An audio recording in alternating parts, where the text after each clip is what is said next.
N'y a-t-il rien de plus frustrant qu'un but refusé pour un hors-jeu d'1 millimètre, une action de folie rayée des tablettes pour un ongle d'orteil trop long ou une passe effectuée un quart de seconde trop tard? Mais dites-vous aussi que sans cette règle, notre foot n'aurait sûrement pas été le même. Et si aujourd'hui, on joue à la limite du hors-jeu, en 1925, cette règle toute fraîchement rénovée bouleversait la face du monde et obligeait les managers de l'époque à se creuser les méninges plus que de raison. Et sur le banc d'Arsenal, un pionnier a su tirer son épingle du jeu en devenant le premier grand stratège du foot européen. Explorons maintenant un nouveau célèbre chapitre du livre des tactiques, le phénomène Herbert Chapman et son légendaire et efficace WM. Herbert Chapman, c'est un fils de mineur, un enfant des classes modestes, passionné de football qui réussira à en faire son métier en 1901, d'abord comme joueur puis rapidement comme entraîneur 6 ans plus tard. En profitant d'une réforme du système éducatif en Angleterre par la loi Forster de 1870, il développe une vraie rigueur intellectuelle. À cette époque, la planète foot n'a Dieu que pour l'originelle pyramide et son schéma tactique en 2-3-5. Des circuits de passe courtes et un déséquilibre offensif permanent permis par une règle du hors-jeu plus souple. Le foot est immuable pendant près de 30 ans. Dans cette organisation unique et solide, Chapman démontre rapidement ses talents d'entraîneur et d'analyste. Lors de sa première pige dans le club de Northampton, il constate que les équipes se neutralisent mutuellement par une mauvaise gestion du tempo du match. Il n'y a aucune variation de rythme et surtout, les équipes se penchent sans discontinuer vers l'avant.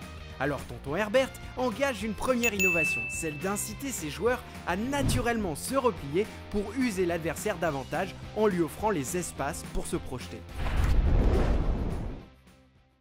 Je vous la fais simple. À l'époque, tout le monde est aspiré vers le but à l'exception d'un des deux défenseurs responsables de la couverture du hors-jeu en cas de perte de balle. La défense se fait donc en permanence dans un recul désorganisé, usant et inefficace. Bon, tactiquement, c'est du n'importe quoi.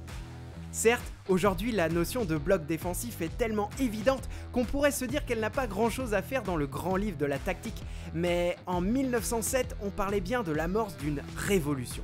Ce premier fait d'armes, c'est aussi la révélation que le foot est un jeu stratégique et que son étude approfondie ouvre de nouvelles perspectives. Alors, encore une fois, au début du XXe siècle, le jeu se déploie naturellement dans un système unique. Le travail de Chapman et sa réussite dans ses clubs successifs passera uniquement par une étude précise du jeu et de ses fondements tactiques en lien étroit avec ses joueurs. Dans son deuxième club, à Leeds, il met en place des réunions d'avant-match avec les joueurs. Il s'appuie sur un tableau magnétique pour dérouler les différents circuits préférentiels et mouvements tactiques à employer pour le match. Ce vent frais qu'il apporte dans le management juste avant la Première Guerre mondiale lui offrira une forme de notoriété très vite balayée par un scandale financier qui lui vaut un bannissement à vie par la FA. Sans foot, il retourne travailler à l'usine. Mais comme toute légende qui se respecte, celle d'Herbert Chapman naît d'une résurrection. En 1921, contacté par le club d'Huddersfield pour reprendre du service comme adjoint, il obtient gain de cause auprès de la FA pour annuler sa suspension. Là-bas, il continue de développer sa science tactique de la contre-attaque. Il porte le club jusqu'à 2 titres de champion et une FA Cup, mais ne se fait pas que des amis parmi les spécialistes du foot anglais. Prenant à contre-pied la culture du jeu anglaise basée sur les exploits individuels et la débauche d'énergie, sa vision tactique et structurée du jeu déplaît. Chapman est un mouton noir, mais il ne se laissera pas tondre de sitôt. Le foot traverse à cette époque une véritable crise identitaire. Les matchs sont fermés et se soldent par de réguliers 0-0. La FA prend en main les choses et opère un changement radical et sans précédent. La règle du hors-jeu change pour ne plus nécessiter que 2 joueurs entre l'attaquant et le but pour couvrir. Chapman vient alors d'être intronisé à Arsenal. Il s'engage à amener le club au sommet en 5 ans et demande en échange des garanties de recrutement. C'est à Londres qu'il s'installe pour devenir sans nul doute le premier grand manager général de l'histoire du foot. Il se projette sur plusieurs années et développe autour de la structure club des changements bénéfiques à l'équipe. Il fait installer la célèbre horloge d'Highbury pour informer joueurs et spectateurs de l'avancée de la rencontre. Un éclairage pour la nuit, l'installation d'un tourniquet électronique à l'entrée du stade et demande à ce que la foule soit motivée par un speaker. Avec Chapman, rien n'est laissé au hasard. Pourtant, cette nouvelle règle du hors-jeu est une sacrée épine dans le pied du tacticien. Aïe. Sauf que pour tonton Chapi, aucun défi n'est insurmontable. Aux 4 coins du pays, des entraîneurs développent des astuces pour parer à cette nouvelle règle. L'emblématique 2-3-5 semble souffrir d'une fragilité défensive qu'il faudrait combler. Non, sans rire. C'est sur la pelouse de Southampton que la première ébauche d'un WM fait parler d'elle. Bradford City bat avec la manière les locaux par 2-0. En proposant une ligne de défense renforcée par un milieu de terrain et en renforçant à son tour le milieu de terrain par 2 joueurs de la ligne d'attaque, David Menzies, coach de Bradford, offre à son équipe un bloc plus équilibré. Par ailleurs, les 4 joueurs du milieu de terrain se partagent équitablement les tâches offensives et défensives. Désormais, on attaque à 5, mais on défend aussi à 5.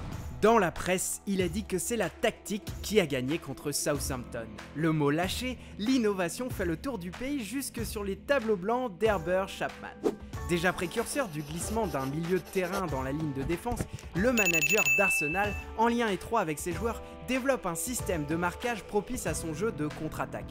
Il met en place un marquage individuel et en diagonale sur un placement initial symétrique en 3-2-2-3. On assiste alors à la naissance des défenseurs latéraux chargés de protéger les ailes. Pendant le match, les joueurs de Chapman défendent en bloc et aspirent l'adversaire vers la densité de leur axe défensif. Ils créent ainsi des espaces sur les ailes et peuvent lancer les ailiers par de longs ballons. La transformation est majeure dans ce football binaire représenté par les 2 écoles du dribbling et du passing game. Arsenal développe une alternative faite de longs ballons progressivement appelée long ball game. Dans le même temps, l'AFA instaure les numéros de maillot pour les joueurs dont Chapman fut l'un des instigateurs. Ces rôles du WM seront à jamais gravés dans le marbre. Chaque année, Chapman renforce son effectif avec des joueurs adaptés à son système. Il s'arme pour devenir un colosse en Angleterre. Il construit une colonne vertébrale avec Harvey Roberts en défenseur central, bon dans la relance, et Alex James, grand passeur et créateur d'espace sur le front de l'attaque. 5 années après son arrivée, il remporte un premier titre en FA Cup et tient son engagement. Dans la foulée, Arsenal rafle 3 titres de champion d'Angleterre.